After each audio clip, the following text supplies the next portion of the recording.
In today's video, we will talk about conditional probability and independence. We can think of conditional probability as the ability to take decisions under the influence of information. The basic setting is the following. We're given two events, A and B, which are a subset of the sample space S, and we want to ask what is the probability that the event A occurs given that B has already occurred, right? This is typically denoted by the symbol probability of A given B, and we call it the probability of A given B. So the definition of conditional probability is as follows. Suppose A and B are two events, that is two subsets of the sample space. We require that the probability of B is positive, that is greater than 0. Then the probability of A given B is the probability of A and B divided by the probability of B. An example is to assume all outcomes in the sample space to be equally likely and that the sample space is finite. In this setting, we have A and B, two non-empty subsets of the sample space, and we want to calculate what the probability of A given B is. So notice that the A given B is the event which assumes that B has already happened, which means we are looking at a sample space which is reduced in size. That is, we are looking only at outcomes that are in B. This is to say that the probability of A given B is now going to be equal to the number of outcomes in A given the new sample space B divided by the number of outcomes in the new sample space, that is the set B. This simplifies to the number of outcomes in A intersect B divided by the number of outcomes in B. And now dividing both the numerator and the denominator by the size of the sample space and noticing that all the outcomes in the sample space are equally likely, we get the formula for P of A given B as the probability of A intersect B divided by the probability of B. We can picture this in a visual heuristic as follows. We have A and B. The red region is the sample space, the new sample space, that is B, and the blue region is the set of outcomes that are in A, assuming that B has occurred. So that is the set of all elements in A intersect B. This leads us to the multiplication rule. So the multiplication rule lets us calculate the probability of A intersect B. That is the probability that events A and B occur. Recall that the probability of A given B is the probability of A intersect B divided by the probability of B, provided that probability of B is positive. This gives us that the probability of A intersect B has to be equal to probability of A given B times the probability of B, the same as the probability of B given A times the probability of A. Alternately, we could write the probability of A given B as the probability of B given A times the fraction probability of A divided by the probability of B. You might have already noticed that conditioning is a very important tool. In the formula of probability of A given B equals probability of A intersect B divided by probability of B, it is very important that the condition that the probability of B is positive is satisfied.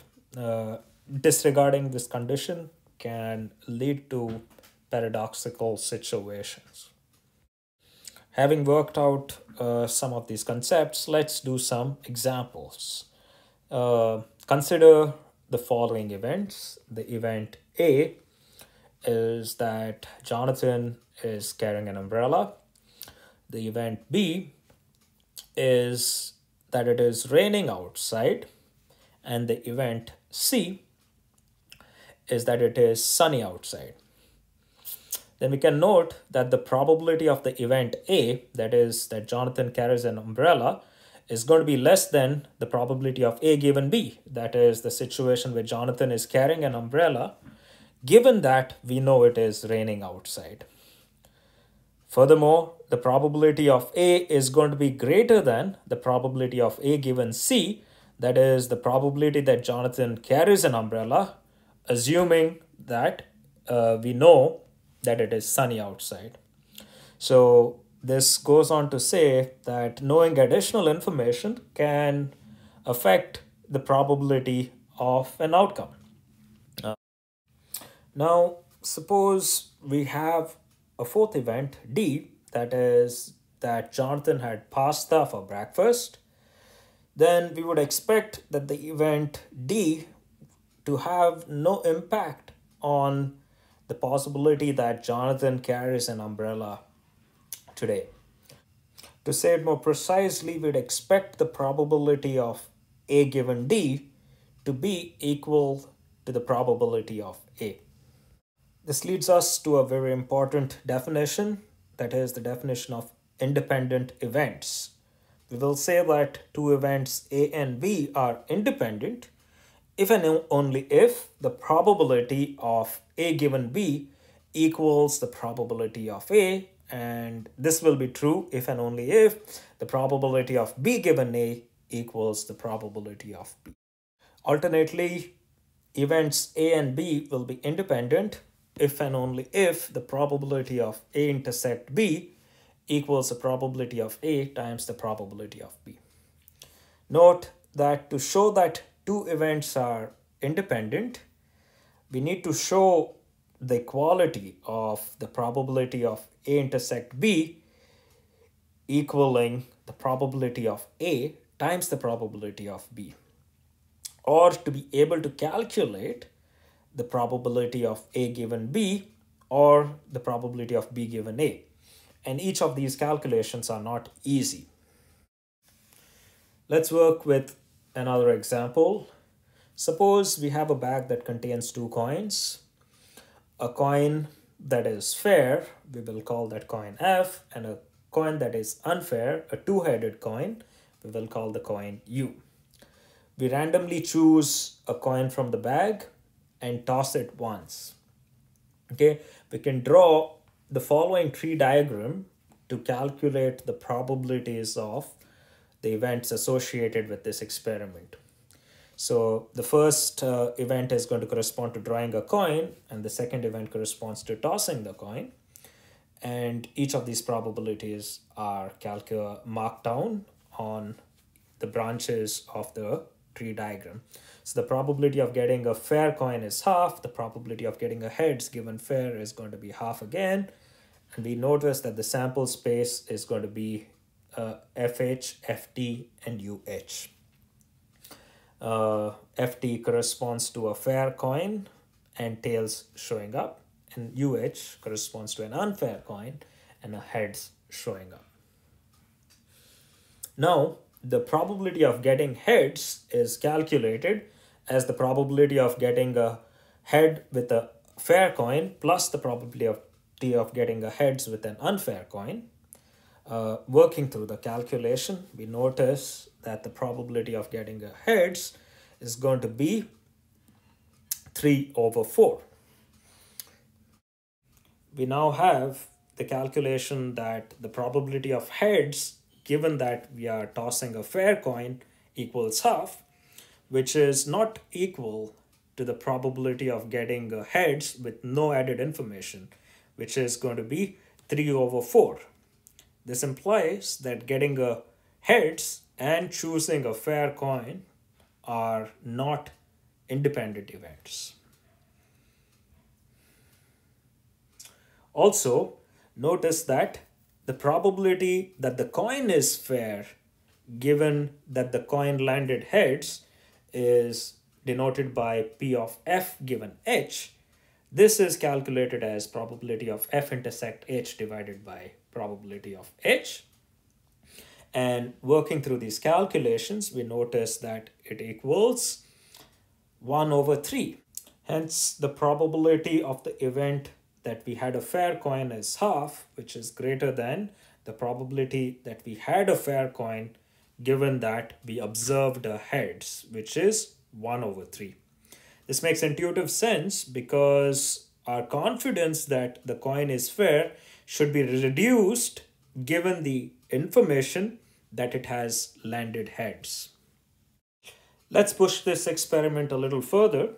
Suppose now we randomly choose a coin from the bag and toss it 2 times, and each of these 2 tosses are independent of each other.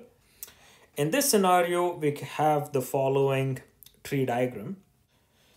The sample space of this experiment has 5 outcomes, and each of the outcomes probability is calculated by moving along a sequence of edges from the left hand side to a leaf on the right hand side. The probability of getting an HHF can be calculated using the following calculation, and notice that this is exactly the product along the path to HHH from the beginning of the tree diagram. The sample space for this experiment is calculated as follows.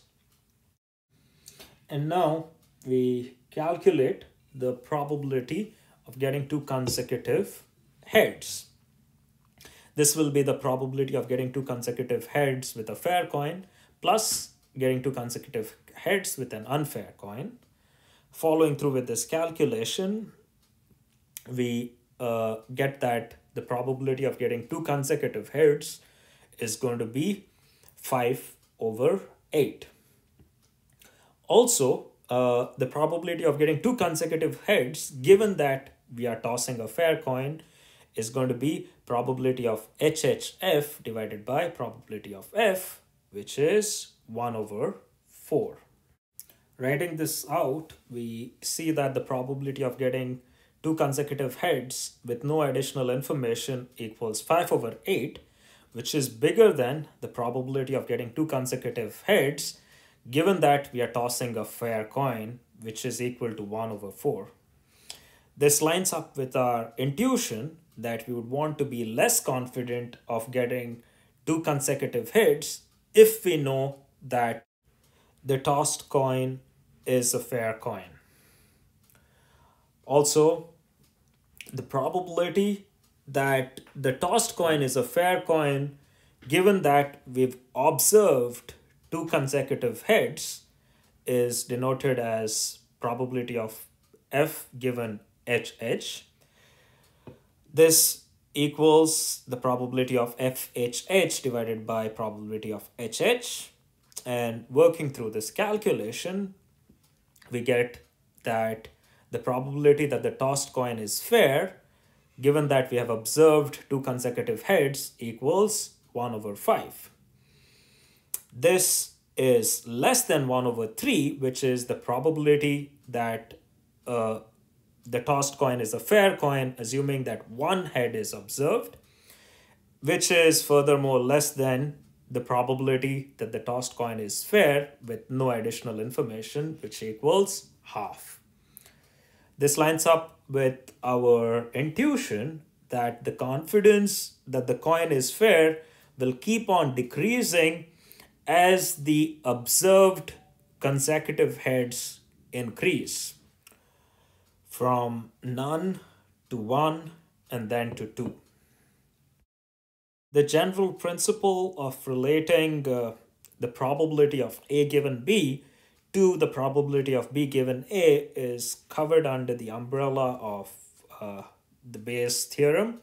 We're going to talk a lot more about it in the next video. This is all for now.